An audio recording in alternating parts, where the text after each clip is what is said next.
Hey, sorry I've been gone for a while. This script has been done for almost 2 months now. I decided to change jobs, so I've been grinding LeetCode and relearning all the algorithms I've basically relied on libraries to do for the past 4 years. Anyway, welcome to another Ordinary Thoughts.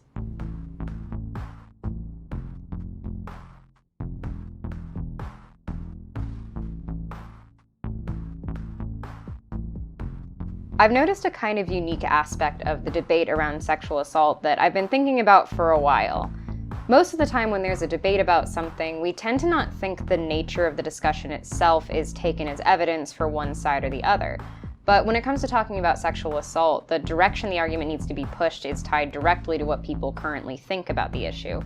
People who believe there are too many people pushing the "believe women" line see that as an indication that the public is too eager to pounce on anyone who is accused. And for people who see a lot of this abundance of caution around sexual assault accusations, well, they tend to think that believing women is even more important. So in some ways, the argument is about the argument itself. So why is that interesting to me? What do I think is going on here? Well, it's about how the context a person spends most of their time in, or that they think is most important, affects how they perceive reality, and how it can also inform how they argue. Specifically, the context of what is mainstream or what most people think. I think when this is brought up, it's usually in terms of an appeal to the majority, as in, most people agree with me, therefore I'm correct. These days, I see a lot more of the inverse, where instead of emphasizing alignment with mainstream opinion, people will emphasize a sense of being disappointed or even threatened by what most people think about something. I personally chalk that shift mostly up to two things.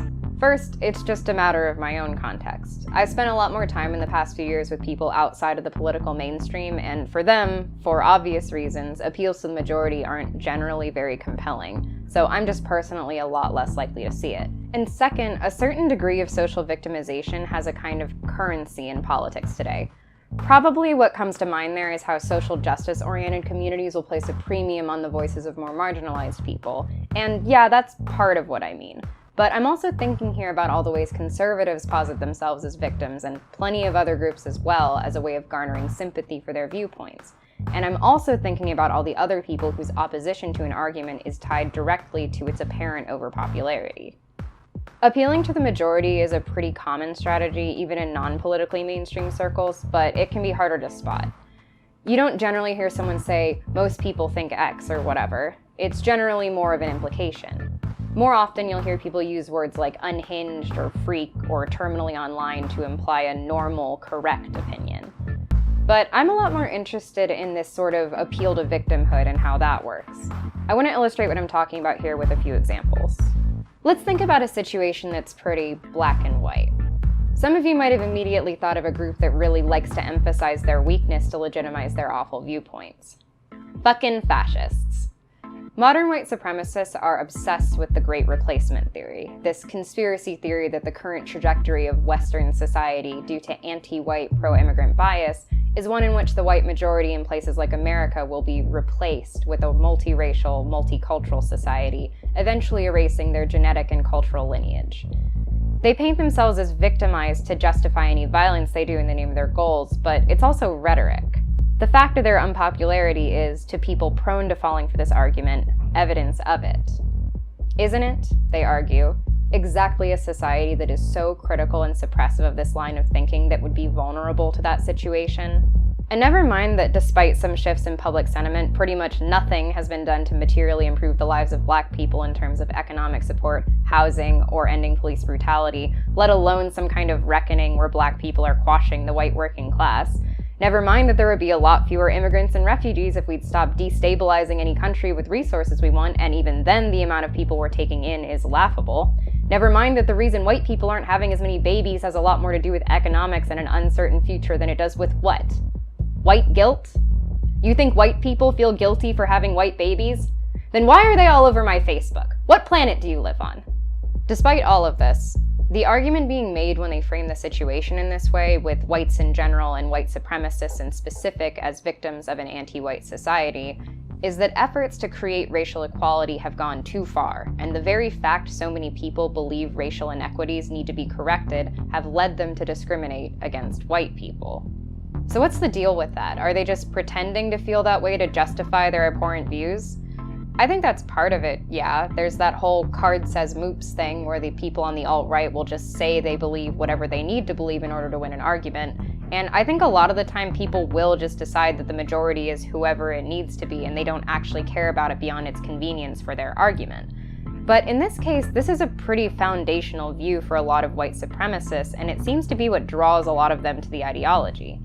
So I think what's happening is they have a narrative, a situation, or some group of people in mind that justifies that line of thinking. They're not thinking about statistics of how Black and Indigenous people are being disproportionately killed by COVID or data about employment discrimination by race. They're thinking about how liberals will call anyone a racist these days, and how white children are being taught to hate themselves by learning about slavery. Based on their pre-existing beliefs about the world, their experiences, their personal hang-ups, their sense of identity, whatever matters to them, they have some cobbled together narrative about what the world around them is like and what the people around them think and what the nebulous they think. And that goes on to influence their worldview. So this set of ideas they have about the world, I'm going to call this concept relevant context from here on out.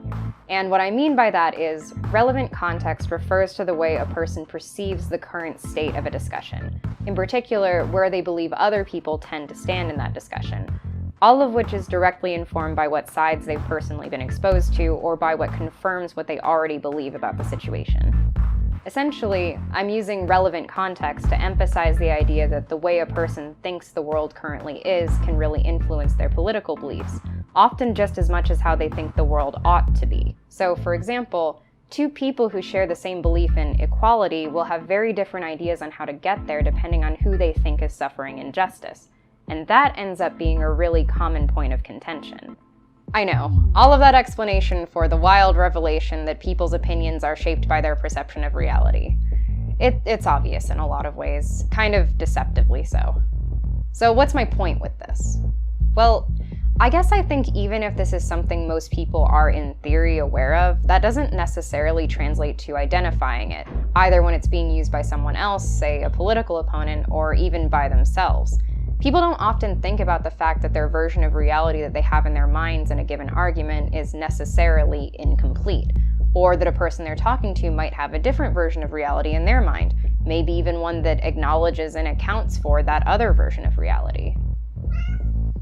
Now, one reason this is important is because in a lot of arguments, there's at least some potential for truth in either perspective, and the argument can come down to a matter of degree or emphasis. In what direction does the conversation currently need to be pushed? What common missteps or understandings need to be corrected before a more nuanced conclusion is reached? What sorts of bad faith arguments might be coming into play here? And of course, on the other hand, there are situations where you might be arguing with someone who seems to be living in a completely different reality from you, in which case I personally think it's better to understand where they're coming from because it can inform either how you argue against them, if you think it's worth it to try, or potentially how to intercept people from falling into the same trap in thinking. Okay, this is getting really abstract. Time for another couple of examples. One to illustrate basically what relevant context looks like where it's more in this completely different reality model, and another to show what I mean about more nuanced situations. A pretty simple example comes from conservatives on college campuses. From their perspective, as they like to remind us, being in college as a conservative is to be isolated and ostracized by their peers, akin to taking on a minority status, except, ironically, to them, those people thought of as social minorities, Black people, queer people, women, they believe, actually have more power and influence than them, the supposed oppressors. And it makes sense that they feel that way from their perspective. Clearly, their politics aren't marginal on a societal level. They're actually pretty ascendant in many ways. Even with Democrats controlling the House, Senate, and executive branch at time of video, American government policy is still pretty conservative. But on college campuses, they are a minority, and when you're in college surrounded by peers who disagree with you and often kind of despise you, yeah, of course you're going to feel ostracized in some ways, even though these minority voices don't really have any actual material power in these institutions other than their ability to apply some mostly ineffective social pressure. So that's what's relevant to them. It's relevant in discussions of oppression where they think it's ridiculous for liberals to worry about minorities when they're the real minority here. It's relevant when they talk about freedom of speech and believe that's the best way to find a platform for their beliefs, and it's relevant when they interact with their peers and take on a victimized stance. And again, this is not the reality of the situation, at least not completely. The same opinions that get them scoffed at or avoided on college campuses find enthusiastic agreement on Fox News, which likewise adopts that same victimized, ostracized stance, despite being by far the news channel with the highest ratings. And again, with conservative politics pretty much dominating actual political policy in this country for decades. But that's not part of their relevant context, either because they aren't currently conscious of the wider context outside of college campuses and the mainstream media, or because it's rhetorically beneficial to pretend that they aren't. In the case of the students, I'm inclined to believe it's at least partially the former, and for the conservative pundits, it's almost certainly the latter. Next example, a little more nuanced and stepping out of talking directly about politics. So, something about me. I've mentioned a few times, I think, that I've been on a variety of social media sites at different times in my life, basically for the purpose of arguing in comment sections and lurking. As shameful as that is, I tend to say it a lot by way of explaining a lot of how I argue and think about politics. But I spent time on Reddit and Tumblr and Facebook and now pretty much just Twitter. I was even on Imgur long enough to know it's pronounced Imager. I have some strong feelings about all of them, but Facebook has got to be the weirdest. I'm specifically talking about Facebook groups. I don't really know what it is about them, but I swear sometimes people in there are even more petty and holier than thou than people on Reddit and Twitter. The other ones I listed are pseudonymous, and most people on Facebook use their real personal profile. I'm not sure if that's what makes the difference, but it does create this unique feature where when you see someone say something completely off the wall, you can go to their profile like, "What are you?" and get a little window into who they are in real life. But I digress. I went through a phase where I was really interested in child-free communities. Not like as a participant, but I like to lurk a bit. At one point, I joined a Facebook group that was basically a lot of primarily child-free people making posts and memes to complain about and make fun of annoying parents, and another that was dedicated to complaining about those kinds of posts. I guess that makes me a centrist in the child-free debate. I'm playing both sides so that I always come out on top. But the relationship these groups had to each other is a perfect example of what I'm talking about. On the one side, you have this group of child-free people, who, like a lot of the most toxic groups you can find online, have come together due to a somewhat valid general sense of social persecution. They've made this decision which by all rights should be theirs to make, not to procreate. And yet they're faced with parents pleading for grandkids, friends and strangers telling them they're being selfish or that they'll change their mind, and in the worst cases, medical professionals denying them permanent contraception because their future partner might want kids. These are, again, generally pretty valid concerns. Feeling like a social minority or facing social pressure about your decisions would ideally not be so common. And while often it's good for healthcare professionals to step in when a patient is making a potentially harmful, irreversible decision, it's also worth considering how much of the decision to step in is influenced by outdated beliefs. So basically, we have a group whose understanding of the world is rooted in this feeling that a very personal choice of theirs is not respected socially and sometimes systematically. Now the other side. If you're worried I haven't mentioned all the negative stuff child-free people do or say, that comes in here. See, those things aren't part of their relevant context, but they are for the anti-child-free group. This second group has basically rallied around a shared concern that child-free groups are anti-child and anti-parent, tending to say disparaging things about both. This is, more or less, absolutely true. I mean, full disclosure, I stopped this little observational experiment a long time ago because I found the child-free groups too toxic to see constantly, and I mostly found the anti-child-free group just annoying with a smattering of genuinely heinous people. I don't think that says anything about this debate really, because these groups are probably not representative and I'm just using them to observe a particular dynamic and not make some general conclusion about either overall, but at least give some credence to the anti-child-free group's claim about the toxicity in the child-free groups. I've seen a lot of posts brought up as examples with child-free people expressing disgust and open hostility at children and parents, including things as extreme as expressing a desire to commit violence against them, but also less scary but still uncomfortable opinions such as an intense disgust toward the bodies of pregnant and postpartum people. I'd even state on the whole that I believe the average child-free person in these groups seems to spend a lot more time complaining about parents than they do advocating for anything that would actually cause their life decision to be treated as more valid. All of this is the intense focus of these anti-child-free groups, dedicating often hundreds of comments on a post to how vicious and hateful this group of people is. And there's this general sentiment that this group has gone too far, that hating children has become normalized, and that parents feel increasingly ostracized in a society where people are having fewer children. And it's not enough that they feel that child-free people have just turned sour or gone too far. A frequent refrain in anti-child-free groups in response to stories child-free people tell about being criticized for not having children is to express disbelief. This never happened. I don't know any parents like this. In their world, in their sense of the context of the conversation, there are reasonable parents and bad child-free people. Or any unreasonable parents are a minority, or for some other reason not relevant to the discussion. In the same way, child-free people don't really see the hatred of children some of them have as being relevant to the discussion. They see it as a minority opinion or a harmless, valid expression of anger at the social pressure they face. What ends up standing out to me, though, is the fact that, no, you can criticize these mean people all you want, but outside of a few online circles and maybe a couple of your IRL friends, the overwhelming social norm is still that having children is the normal and socially desirable life choice. And it really seems like a lot of these anti-child-free groups end up losing track of this fact. That's not to say parents are fully supported by our society. Oh no, we have a terrible discrepancy between the social pressure to reproduce and the utter lack of support to make that feasible in this day and age. But that's not because of anti-child sentiment, right? I mean, the people who tend to want the least social support to parents tend to be really into reproduction.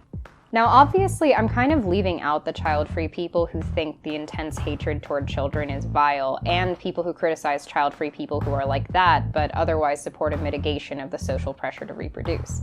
But, as we all know, in arguments on the internet, you're either with us or against us.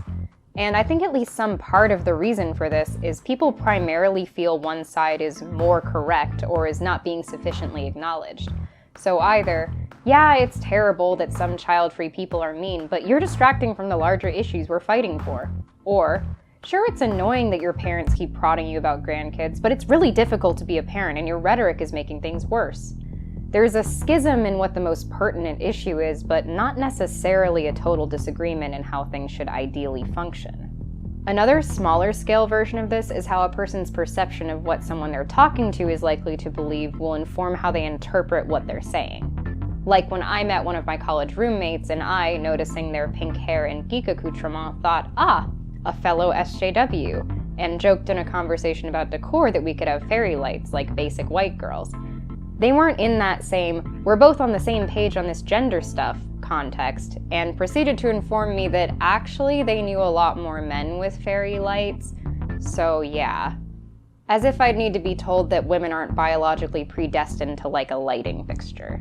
Another example is this video. I'm talking about all of this while being aware that the context that's relevant to me, the world I see immediately around me, might not be shared by you. And if I fail to bring you into that frame of mind, my context, you might mistake me for saying something very different than what I mean.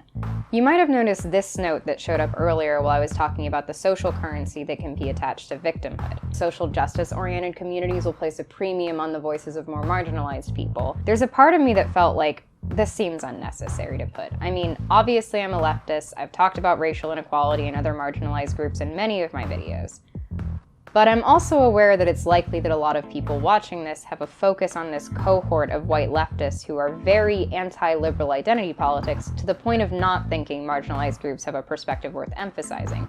And if I left it at using it as an example without explicitly stating I'm not against it, the relevant context for them suddenly becomes this debate over identity politics, and that's not what I'm trying to talk about right now. So I hoped by acknowledging that no one would feel like it needs to be addressed before I can move on with my point. Do you see how this kind of thing can stifle more complicated discussions? It can require a pretty large degree of good faith understood by both parties to get past the sticking point. This is kind of the reason I think there's some validity to the concept of virtue signaling. Like, it's normally thought of as a liberal thing, but isn't it pretty common for people to hedge easily misinterpreted statements to anticipate criticism or unnecessary corrections, or to avoid unintentionally offending someone? You know, how do I make sure when someone hears me make a joke about feminism, they know I'm doing it in an in-the-know kind of way, and not an anti-feminist way? How do I criticize liberal politicians without someone assuming I'm therefore a conservative? How do I let someone know I know Champagne is named for the region so they don't feel compelled to inform me of my mistake when I call non-champagne in origin sparkling wine champagne? I guess in that situation the answer is not to be around annoying pedants, but I've not found that particularly effective. All of these are basically asking the question, how can I make sure this person knows that we're on the same page so that we can move on? Or as far as social justice virtue signaling goes, how do I make sure they know I'm woke? I think most of Twitter is kind of a testament to what happens when this kind of hedging isn't done. People will leave these replies on tweets that require such an unbelievably bad faith reading of the original post that it calls into question whether they even exist in the same reality. And in a way, they don't.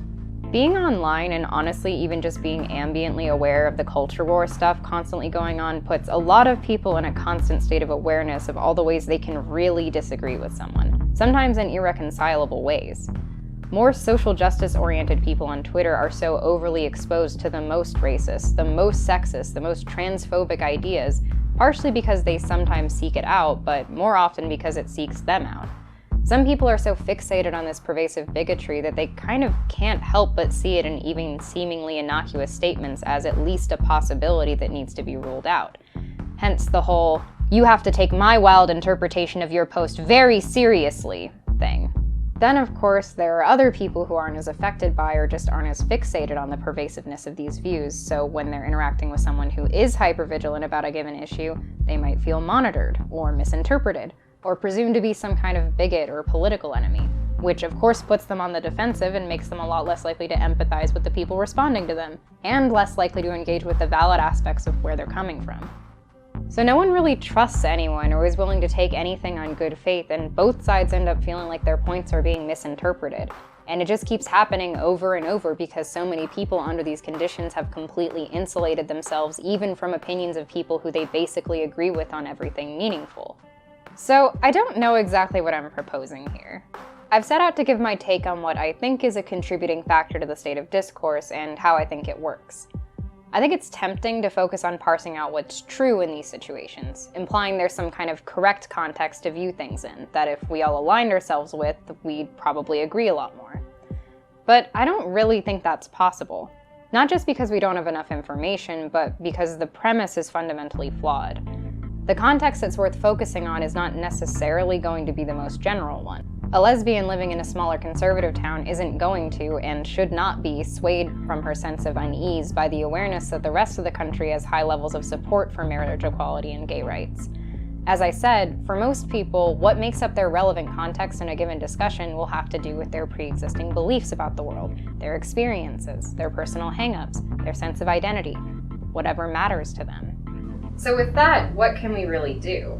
I mean, I think a lot of people don't really think these are gaps worth bridging, but I think they are. And in my opinion, if we can't really have a definite sense of a true context, I think we should be trying to base it on the world we want to create. In a way, that's kind of what we're all trying to do. But the difference I have in mind is about not tying these discussions too much up on our own individual experiences, and instead trying to find common ground. That way, the world we work toward isn't about flattering our egos and ensuring we don't have to be uncomfortable. It's about collective action. I guess my prescription is be the change. Try not to assume people are your enemies and go looking for evidence to prove that until you have concrete reasons to do so. When you're talking to people, don't make assumptions about what their beliefs are. Let them tell you what they believe. In short, just try to trust people to the best of your ability and engage in good faith. Don't leave your belly exposed, but you don't have to be on attack mode all the time either. I've kind of wanted to make a video about how to go about arguing in good faith, so maybe I'll try to bump that up since it's relevant here. But I guess that's all I wanted to say about this.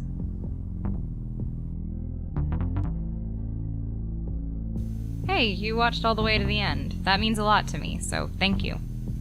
Please let me know your thoughts in the comments. I'm going to make a little list of more examples where relevant context comes up, and I encourage you to post your own. I'm not sure what my video making schedule will look like with this new job, but since when have I ever done anything in an algorithm-friendly way? I do have a few video ideas floating around that I'm eager to make though, so I hope to see you again soon.